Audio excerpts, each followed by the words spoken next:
6分でわかる魚津城の戦い。5、景勝の伝令を受け取った景康たちの士気はさらに上昇し、織田軍を何度も反対します。討ち死に覚悟の景康たちにもはや恐怖などありませんでした。景勝が天神や魔城に布陣して10日ほど経ったある日、ある知らせが届きます。織田軍が信濃の国と上野の国からそれぞれ越後の国に侵攻する恐れありという内容でした。さすがに景勝は本拠地を失うわけにはいかず、越後の国への撤退を決定。景康たちに何もしてあげられなかった景勝はとても悔しかったことでしょう。26日、景勝本体は無念の撤退。その際、織田に降伏するよう大津城に伝令を出しました。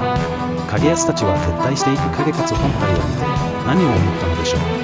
景勝本体を失った大津城の落城は時間の問題でした。